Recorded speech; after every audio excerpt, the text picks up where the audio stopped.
एक पावन चरित्र है श्री भक्त गोपाल चरवाहे का। पहले ऐसा हुआ करता था कि सबकी गायें जैसे चराए तो सब लोग अन्न आदि जो है उसके घर भिजवा देते थे और गायें छोड़ देते थे। वो ग्वाला ही कहा जाता था। सैकड़ों लोगों की गाय चराता था और उसके घर में अन्न आदि जो आवश्यक सामग्री है भिजवा दी जाती थी। ना तो एक अक्षर वो पढ़ा लिखा था और ना कभी उसने भगवान का नाम या कोई चर्चा सुनी थी। उसके कोई परमार्थ से संबंध ही नहीं था। बस गाय चराते थे, जंगल में रहते थे, पत्नी भोजन पहुंचा देती थी और परिवार चलाने के लिए गांव के लोग दे देते थे अन्न, क्योंकि सबकी गाय चराते थे। ना तो उसको किसी धर्म का ज्ञान था, ना किसी साधना का ज्ञान था। एक दिन देखा जंगल से एक मंडली जा रही संतों के। ओ श्री राम जय जय राम, श्री राम जय राम, ऐसे कीर्तन। संत जन पहले मंडली बना के चलते थे तो नाम कीर्तन पद कीर्तन ऐसे। उसको बड़ा आनंद आया। उसको लगा कि इतने झूम झूम कर संत जन गा रहे हैं, किसी से बात नहीं की, पकड़ लिया। अब पूरा तो नहीं, बस उतना राम राम राम राम ऐसे करने लगा। देखो कई बार कहा है यदि आप बिना गुरु मंत्र के भी नाम जप करेंगे तो नाम जप आपको गुरु तक पहुंचा देगा, क्योंकि गुरु प्रदत्त नाम भगवत साक्षात्कार कराता है। 50 वर्ष की अवस्था लगभग हो गई थी। कभी कोई तीर्थ याटन, धर्म कार्य, शास्त्र स्वाध्याय, सत्संग कुछ नहीं। देखो कृपा, विश्वास। अब वो अलौकिक ढंग से नाम में मिठास लगने लगी उसको। तो जोर जोर से कभी कभी नाच पड़ता, चरवाहा है ना, गाता। तो और जो लोग थे उसका उपहास करते, अरे नरक में भी ठौर नहीं मिलेगी, जिंदगी में कुछ पुण्य नहीं किया। ये ऐसे लोग बहुत उपहास करने वाले। ऐसे करने से क्या मिलेगा, नाम से कुछ हो जाएगा। उसने कहा हमने तो कभी सोचा ही नहीं कि कुछ होगा, हम तो ऐसे ही गा रहे।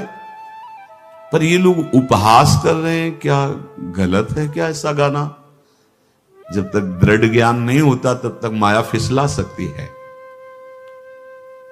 उसने कहा कि हम किसी लाभ के लिए, बैकुंठ जाने के लिए या कोई लाभ के लिए नहीं जपते। हमें तो अच्छा लगा, वो गा रहे थे संत जन तो हम गाने लगे। क्या सही में आप लोग समझते हैं कि ये गलत है? उनका तुम मूर्ख हो, तुम्हारी क्या समझ में आए? और उपहास करते उसका। उसके मन में एक बात आई, कोई ये प्रमाण दे दे मुझे कि ये जो मैं संतों के मुख से सुना नाम, ये परम सत्य है, ये परम सुखकारी है और इससे क्या वैकुंठ मिल जाएगा? कोई तो मिले मुझे। और जब किसी के हृदय में ऐसी आकांक्षा होती है तो वही मिल जाते हैं जो सबके हृदय की जानते हैं। एक दिन उसने देखा जब लोग दिल्ली की हंसी मजाक कर रहे थे, उसी समय एक लंगोटी पहने हुए, हाथ में कमंडल और दंड धारण किए हुए कोई वीतराग परमहंस जात दौड़ा, चरणों में गिर गया। महाराज महाराज, बस एक बात आप बता दीजिए, जो हम राम राम कह रहे हैं, ये लोग उपहास करते हैं, क्या इससे हमारा कल्याण हो जाएगा, वैकुंठ मिल जाएगा?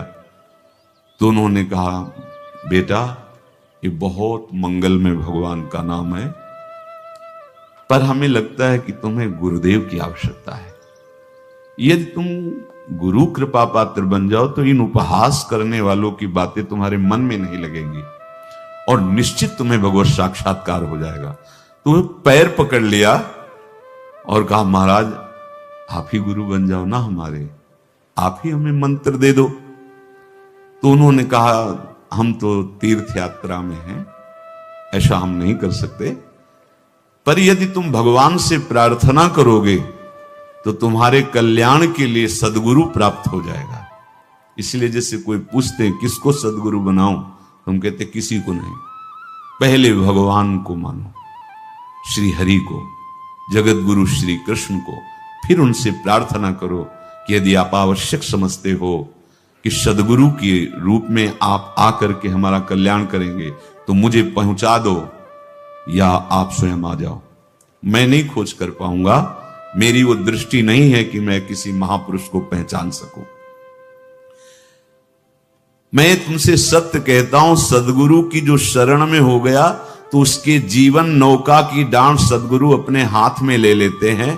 फिर उसको कोई भय, कोई उपहास, कोई लज्जा नहीं सताती। वो सुख पूर्वक इस दुखद अपार संसार समुद्र से पार हो जाता है। पर बेटा, तेरे ऊपर भगवान की बड़ी कृपा है, क्योंकि तू संतों को मानता है। तू मेरी बात पर विश्वास कर ले, अंदर से तू एकांत में रो, तुझे सदगुरु मिल जाएंगे। अब ऐसा कहकर वो अपने राह में चले तीर्थ यात्रा के लिए। अब वो खोजता, एकांत में बैठकर देखता। कभी कभी वो पेड़ पे चढ़ जाता कि कोई संत तो नहीं आ रहे हैं। अब उसके लिए वहां भोजन पहुंच जाता, पाता, गाय देखता और बस खोज करता कि सदगुरु आ जाए, सदगुरु आ जाए। बहुत समय व्यतीत हुआ, पर उसका विश्वास नहीं टूटा कि संत ने कहा था कि तुम भावना करो कि सदगुरु आ जाएंगे। भगवान सदगुरु बन करके आ गए, वही है सदगुरु। देखा सामने से बड़े तेजस्वी महात्मा बड़े तीव्र गति से आ रहे। वो दौड़ा, गुरुदेव गुरुदेव, चरणों में लौट गया। चरणों में जे ही गिरा तो एक बिजली सी दौड़ी उसके हृदय में। अब बात बन गई, गुरु मिल गए। वो खड़े हो गए, देखते ही सात्विक भाव उत्पन्न हो रहा है, आंसू निकलने लगे। देखते ही मन में आया कि जो संत कह रहे थे सदगुरु मिल जाएंगे, यही हमारे सदगुरु हैं। हृदय में उत्साह, आतुर आवाज, प्रभु मुझे भवसागर से पार करने वाला गुरु मंत्र दे दो। ऐसे थोड़ी दीक्षा दी जाती कि गली चलते दी जाए, दूंगा। जा पहले स्नान करके आ, फिर एकांत स्थान में बैठेंगे, फिर तेरे को उपदेश देंगे। बोला महाराज, मैं जंगली आदमी हूं, गाय चराता हूं, हमारा घर बार से कोई आना जाना नहीं, यही भोजन आ जाता है। संत ने कहा अच्छा स्नान करो। स्नान करके आए, एक पेड़ के नीचे। भाई मैं तुझे कुछ नियम दूंगा, कुछ शर्त। तो महाराज गंवार आदमी है, ना हम आपका कोई नियम पालन कर पाएंगे, ना कोई व्रत पालन कर पाएंगे, ना कोई साधना कर पाएंगे। आप देख लो हमारी हालत। 50 साल का हूं, पढ़ा लिखा बिल्कुल नहीं, कोई धर्म कर्म नहीं जानता, गाय चराता हूं। मुझसे बहुत बातें नहीं सदेंगी, अगर एक कोई बात बता दो तो प्रण करता हूं जिंदगी में प्राण त्याग सकता हूं, पर एक बात, कोई एक नियम कोई दे दो। हमें बहुत नियम तो नहीं समझ में आएंगे, एक कोई बात बता दो कि ऐसा कर लेना और मंत्र जपना, तो हम प्राण त्याग सकते, पर आपकी आज्ञा उल्लंघन। पर बहुत हम बातें नहीं मान पाएंगे, क्योंकि हमारे इतना ज्ञान नहीं है। गोपाल के वचन सुन करके बहुत प्रसन्न हुए संत भगवान। एक नियम तुझे देता हूं, हमारे आराध्य देव श्री कृष्ण हैं, गोविंद हैं। आज से तुम्हारे आराध्य देव गोविंद हुए, हां श्री कृष्ण है। बिना उनको पवाए तुम्हें पाना नहीं है, बस यही तुम्हारे लिए नियम है। तुम्हारे पास जो आवे, सूखी रोटी, दूध, छाछ, जो भी, बिना उनको पवाए पाना नहीं है। सीधा सरल आदमी। गुरुदेव प्राण चाहे चले जाएं, बिना उनको पवाए आज के बाद कभी जिह्वा पे कुछ नहीं जाएगा।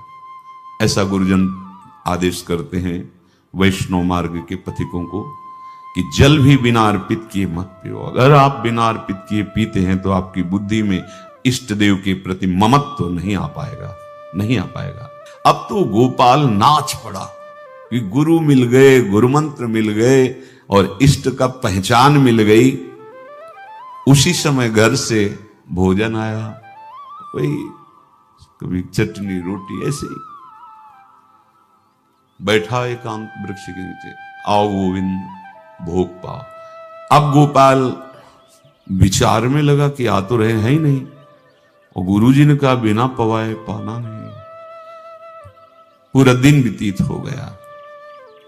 गुरुजी कह रहे थे घट घट में विराजमान भगवान है, तो कहीं से भी प्रकट हो सकते हैं, तो अंदर मंत्र जपता हो, कहता आओ भगवान, पाओ आके, नहीं आए। महाराज हमारे गुरुदेव ने आपका ध्यान जो बताया था वैसे ही आओ, आप पाओ आकर के। रात्रि हो गई, देखा पर वो नहीं आए तो भोजन उठाया, गाय को पवा दिया। तो बहुत सी गायें थी, भूखा रह गया। दूसरे दिन फिर भोजन आया, एक पत्ता टोरा, जल से छिड़का पत्ते में और भोजन रखा। भगवान को फिर पुकारा, आओ प्रभु। गुरुदेव ने आज्ञा की, बिना आपको पवाए हम अपनी जबान में नहीं रख सकते। शाम हो गई, रात्रि हो गई, फिर गौ को दे दिया, नहीं पाया। अब एक तो 50 वर्ष की अवस्था और गौओं के पीछे दौड़ना और भोजन पाना नहीं, शरीर में सामर्थ्य धीरे धीरे कम होने लगी। तीसरा दिन, चौथा दिन, पांचवा दिन, छठा दिन, सातवां दिन, दीनानाथ प्राण चाहे निकल जाए, हम गुरु की आज्ञा नहीं तोड़ सकते। अगर आप नहीं आएंगे तो भूखों मर जाऊंगा। पर हम ये बात देखो, ये बात चरवाहा है, कोई साधना पूर्व की नहीं। गौ सेवा के प्रताप से उससे संतों में प्रीति हो गई, नाम की कृपा से गुरु, गुरु की कृपा से नामी की प्राप्ति की चाह। ऐसे कई दिन व्यतीत होते गए, अस्थि मात्र होए रहे शरीरा। पूछते कि क्या बात है, भोजन तो हम रोज लाते हैं, आप रोज लेते हैं, क्या पाते नहीं? आपका विषय नहीं। शिक्षा मिलती है, यहां अपने गुरु उपदिष्ट साधन को किसी से बताना नहीं चाहिए। गुरु उपदिष्ट साधन जब तक सिद्धावस्था ना पहुंच जाए तब तक गुप्त रखा जाता है। जो जैसे आप सत्संग सुन रहे हो, इसमें कोई वचन आपको लगा, पकड़ लिया, अब वो जीवन में तभी बोलना जब उसका प्रभाव हमारे जीवन में आ जाए। नहीं ऐसे नहीं बोलना, नहीं तो निकल जाएगा। और अगर रोक लिया तो मंथन करेगा अंदर और आपको उसमें स्थित कर देगा। एक भी शब्द नहीं बताया कि हमारी गुरु दीक्षा हो गई, गुरु जी ने कहा था पवा के पाना, और इतने दिन हो गए भगवान तो आ नहीं रहे, इसीलिए हम पा नहीं रहे, तो हमारी ये दशा है। देखो आज का समय ऐसा है कि प्रगट में सब इंद्रियों के पोषण की व्यवस्थाएं भगवान दी, चाहे गृहस्थ हो चाहे विरक्त हो, लेकिन क्या हमारे अंदर निष्ठा है ऐसी? सबरी जी जब उनके गुरुदेव पधारने लगे तो चरणों में रो के गिरी कि प्रभु इस पूरे विश्व में मुझ अधम को सिर्फ आप ही प्यार करने वाले, आप ही ने दुलार करके मुझे रखा, नहीं सब जगह ठोकर मिलती, कोई भी संत महात्मा हमारी तरफ देखना नहीं चाहते, और प्रभु आप जा रहे हो, आप कैसे जीवन जानते हो क्या कहा? हम तो भजन के प्रभाव से भगवान के धाम जा रहे हैं। बेटा भगवान स्वयं चलकर तुम्हारे पास आए। सबरी जी बहुत वर्षों तक कभी गुरु के वचनों पर अविश्वास नहीं हुआ, क्यों कहते थे भगवान आएंगे, रोज पावड़े डालती हूँ, सोहनी लगा के दिल चिड़ती हूँ, रोज बिन लगता है। फुसला तो नहीं दिया गुरु जी ने? नहीं, गुरु के वचन भगवान आएंगे। शायद ऐसा वर्णन की शास्त्र हजार वर्ष सोचो जरा, और भगवान आए और सबरी को निहाल किया। ऐसे हो गुरुदेव ने कहा है भगवान आएंगे, जब तक वो ना पाएंगे तब तक हमने कहा है कि और उनका उद्देश्य अलग था, कहने का कि आप भगवान को भोग लगा के पाइएगा और भजन कीजिएगा तो मंत्र के प्रभाव से तुम्हारे मानस पटल पर भगवान दिखने लगेंगे। ऐसा होता है। और वो सीधा आदमी सीधा समझा, जब तक भगवान नहीं पाएंगे तब तक हमें नहीं पाना। 18 दिन बीत गए, कुछ ना खाना न पीना। गोविंद भी देखते हैं, बाल भक्त ओम प्रकाश जी महाराज यही अपने चामुंडा के पास से उधर, बहुत नामनिष्ठ महात्मा, बाल भक्तों में बहुत ही मानो प्रहलाद जी ही हैं। जैसे प्रहलाद जी नामनिष्ठ भगवान निष्ठ, घट घट में भगवान को देखने वाले, ऐसे श्री ओम प्रकाश जी बाल भक्त। बड़े बड़े महापुरुष गए, हरि बाबा, उड़िया बाबा, सब बस वो यही कहते कि ये श्री कृष्ण का आदेश है। फिर शायद 50 के भी ऊपर दिन गए थे, ऐसे 70 दिन तक उस महापुरुष ने कुछ नहीं खाया। सशरीर अंतर्ध्यान हुए, आज समाधि उनकी बनी। जब महत्व भगवान का जग जाता है तो शरीर का महत्व नहीं। अच्छा, प्राणनाथ जब प्राणों का पोषण कर रहे हैं तो अन्न में भी तो प्राणनाथ की ही दी हुई शक्ति है, तो बिना अन्न के भी उनका पोषण हो रहा है। पर ये भागवती का आदेश से, मनमानी करने से नहीं। मनमानी करने में फिर मार्ग रुक जाएगा। भगवान आदेश करते हैं अपनी वाणी से, युक्ताहार विहार से, उचित आहार विहार, वो तो भगवद आदेश होता है। 18 दिन बीत गए। 19वें दिन जब भोजन आया, पेट के आते सब सिकुड़ गई थी। वैसे ही 50 वर्ष के थे, आंखें धस गई थी, उठने की ताकत नहीं। पत्नी ने फिर कहा कि आप कुछ तो बताइए कि क्या आपको कोई रोग हो रहा है? आप भोजन नहीं पा रहे? मैं रुक जाऊं यहीं आपकी सेवा के लिए, या आप घर चलिए? कोई उत्तर नहीं। आप जाइए, हम ठीक हैं। ऐसा फिर धीरे से पत्ता लाए, छिड़का भगवान और पाव आकर के। शाम हो गई, फिर गाय को दे दिया। विचार कर लिया कि अब मरना ही है। मुझ जैसे अधम के पास भगवान तो आएंगे नहीं, वो तो भगवान है। पर मैं अपने गुरु के वचन नहीं तोड़ सकता, मर चाहे जाऊं। 27 दिन व्यतीत हो गए, एक कवल भी अन्न नहीं पाया। न चलने की शक्ति थी, न पत्ता लाने की शक्ति थी, न जल छिड़कने की शक्ति थी। जिस पात्र में भोजन लाई थी, लेटे ही लेटे खोला और कहा, प्रभु मुझे पता है आप इस शरीर से नहीं मिलोगे, पर आप जान लो मैं अपने गुरु की आज्ञा का उल्लंघन नहीं करूंगा। ये मतलब जितने महान हुए हैं सब निष्ठाओं में निष्ठावान हुए हैं। अपने लोग फिसड्डी हैं, जरा सा कोई दुख, जरा सा कोई सुख, फिसल जाते हैं। प्राण अनंत जन्मों की बिगड़ी 27 दिन क्या होते हैं? क्या होते 27 दिन? अनंत जन्मों का जमा कूड़ा करकट भगवान साफ कर रहे हैं। ये जो तन्मयता, गुरु निष्ठा, जो प्राण भूख से व्याकुल, सब भस्म हो रहे हैं पाप अनंत जन्मों के। अनंत जन्मों, जैसे हम सोचे कि भगवान इतने निर्दयी कैसे हैं? नहीं निर्दयी, आत्मा को कुछ फर्क नहीं पड़ता। और शरीर ने जो किए हैं जन्म जन्मांतरों के, वो निष्ठा के कारण दुख नहीं पहुंचेगा। निष्ठावान को दुख नहीं पहुंचता, वो आपको दिखाई देगा दूर से, उसको दुख नहीं पहुंचता, क्योंकि निष्ठा का कवच है, वो कभी कोई भेद नहीं सकता। किसी भी माया के यंत्र में ताकत नहीं कि निष्ठा को भेद सके, उसी को निष्ठा कहते हैं, नहीं भेद पाएगी। 27वां दिन है। पति की दशा देख करके कहा, स्वामी अब तो आप कहोगे भी तो मैं नहीं जाऊंगी। अब आपकी दशा, इशारे से कहा, आज भर चली जा, क्योंकि उसको लग रहा था आज प्राण निकल जाएंगे। आज भर चली जा, फिर कल से जैसी तेरी इच्छा, आज चली जा। इशारे से, बोलने की भी सामर्थ्य नहीं थी। गोपाल के आंसुओं की धारा चल रही, पड़े पड़े धीरे से खोला जो भोग है, और अंतस्थल, आज बोल भी नहीं पा रहे, अंतस्थल से कह रहे, प्रभु अब चाहे आके पालो या लिवा जाके पवा देना, देख लो आप, आखिरी है, आके पालो या लिवा जाना, अपने यहां पवाना, क्योंकि हमारे यहां तो पाए नहीं आप। बड़े प्रेम से अंदर से आवाज आई, गोपाल।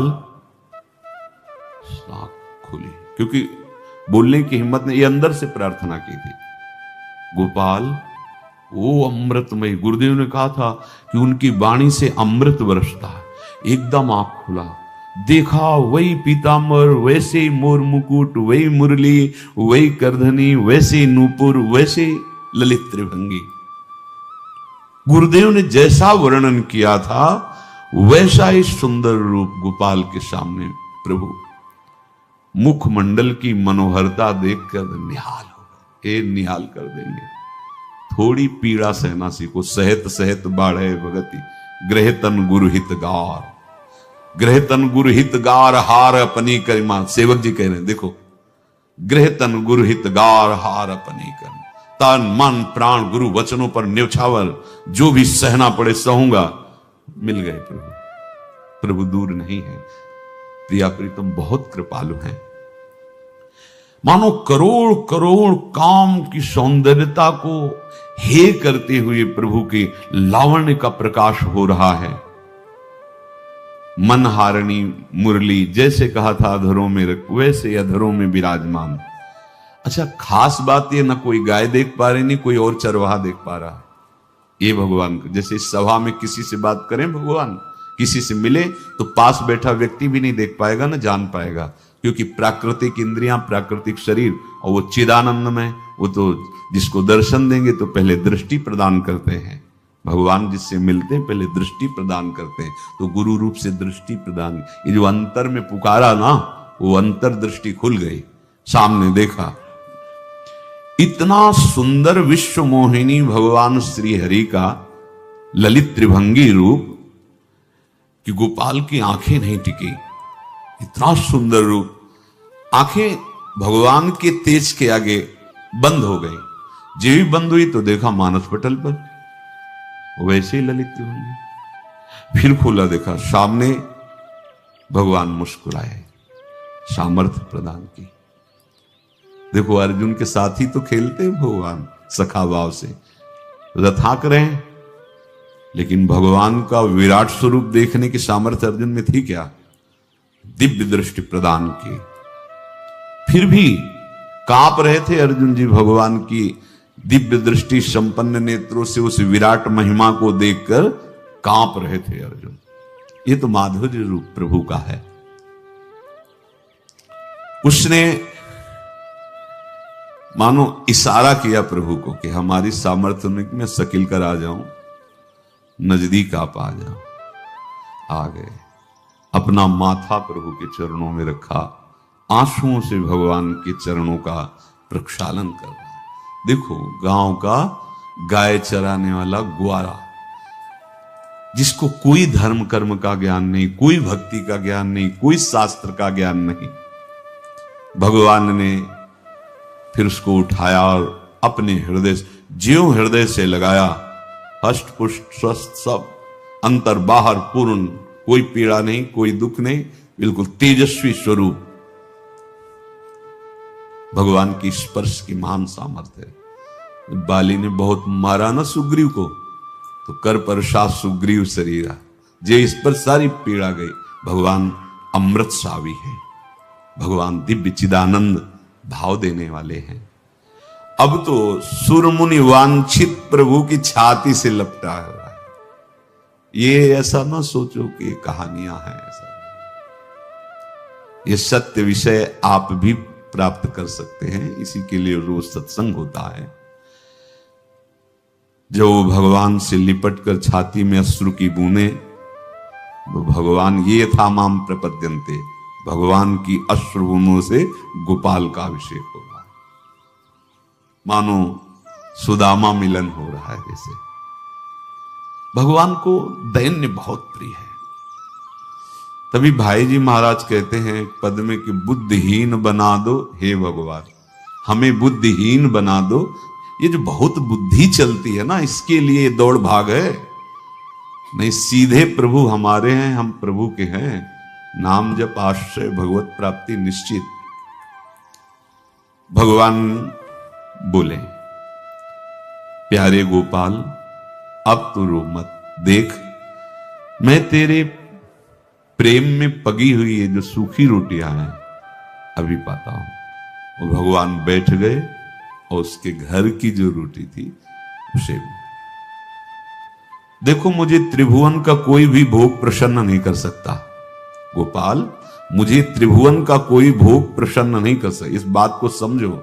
जिनको ये भ्रम हो कि हम अधर्म से कमा के 56 भोग लगा के प्रभु को प्रसन्न कर लेंगे, तो ये बात सुनो। कह रहे मुझे त्रिभुवन का कोई भोग प्रसन्न नहीं कर सकता, मैं ऐसे ही अन्न की चाह रखता हूं। भगवान के वचन, जैसे दुर्योधन का महल का सब वैभव त्याग के, स्वागत ठुकरा के और विदुरानी जी के हाथ का छिलका पाया। मैं ऐसे ही अन्न की चाह रखता हूं, भगवान कहते हैं, बलिहारी है। कभी प्यार से एकांत में रो के इनको पवाना सीखो। भले आप इतनी कटोरी में सब्जी, 2 रोटी, और अगर दैन्य भाव से कि नाथ कहां आप और कहां, कैसे आपको पवाएगा, जो छवि है ना, पंखा करते जाओ ऐसे बीच बीच में, जल पिला, देखो ना, ये था माम प्रपद्यन्ते तास्तते भजम। आप जैसा मानोगे वैसा ही वो व्यवहार करेंगे, पक्का समझ लो। गोपाल जो सच्चे हृदय से मुझे पुकारता है, मैं अवश्य उसको मिलता हूं। जो प्रेम पूर्वक मुझे पवाता है, मैं अवश्य उसका पाता हूं। पत्रम पुष्पम फलम तोयम ये में भक्त्या, भक्ति पूर्वक जो पवाया है। भक्ति पूर्वक का मतलब दैन्य। अभक्त में अहंकार होता है, देखो ये किया मैंने, वो भगवान स्वीकार नहीं करते। वो आपका शुभ कर्म बन सकता है, अब वो भी धर्म से कमाई की है तो, पर भगवान की प्रसन्नता का हेतु होगा दैन्य। जहां भी देखो, हमारे स्वामी को जहां भी देखो दैन्य में बिके हुए पाए गए, दैन्य में। और ये दैन्य किसी बाजार में नहीं मिलती, ये दैन्यता बनावटी नहीं होती, ये वस्तुता हृदय की होती, भगवत प्रदत्त ही होती है। पर जो संत सदगुरुदेव की आज्ञा का अक्षरशः पालन करे तो इस दैन्य का निश्चित प्रादुर्भाव हो जाएगा, अहंकार गलित हो जाएगा। वत्स, मैं किसी भी वस्तु का कभी भूखा नहीं हूं। मानो गोपाल के बहाने से हमको समझा रहे हैं, क्या चाहिए भगवान को, क्या चाहिए? कुछ भी कर लो, माना कि तुम तात्कालिक वर्तमान दुख को मिटा सकते हो, तात्कालिक, लेकिन संपूर्ण दुखों को मिटाने के लिए हरिनाम गरज रहा है, राधा नाम गरज रहा है। आपसे प्रार्थना है, समझो इस बात को। कलयुग केवल नाम आधारा। देखो, सुन के राम राम शुरू किया, मिल गए सिद्ध सदगुरुदेव, दे दिया मंत्र, बता दी निष्ठा, और मिल गए भगवान। और भगवान कह रहे हैं, अब तेरे जीवन में कभी दुख का लेस नहीं रहेगा, तू अब घर जा, अब किसी की गाय चराने की जरूरत नहीं है, कुल परंपरागत तेरे लक्ष्मी बढ़ती रहेगी, तुझे कुछ करने की जरूरत नहीं। देखो, बड़े बड़े सोने के पहाड़ किसी सुनार ने बनाए क्या? प्रभु ने तो बनाया। भगवान हंसते हंसते समझ ही नहीं पाए और अंतर्धान हो गए। अभी गोपाल कुछ अपने मन भर के देख नहीं पाया था, कह नहीं पाया था, भगवान अंतर्धान हो गए। अब तो चिल्ला चिल्ला के रोने लगा और विवश होके आंख मूंदी तो देखा उसके मानस पटल पर छाए।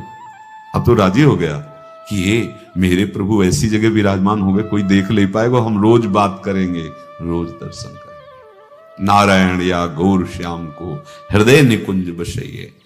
तो इसलिए धैर्य धारण करके, कितना भी कष्ट हो, अब पीछे मत हटो, फिसलो मत। माया अपने पार्षदों को भेजेगी। प्रभु का चिंतन छूटे वो कुछ भी स्वीकार नहीं। प्रभु का चिंतन होते हुए जो हो रहा है उनका सृष्टि का कार्य है, जो जो जिसको सेवा दे हो रहा है। हमारा प्रभु का आश्रय अगर बदला किसी व्यक्ति का आश्रय या किसी अन्य का आश्रय, बहुत घाटा हो जाएगा।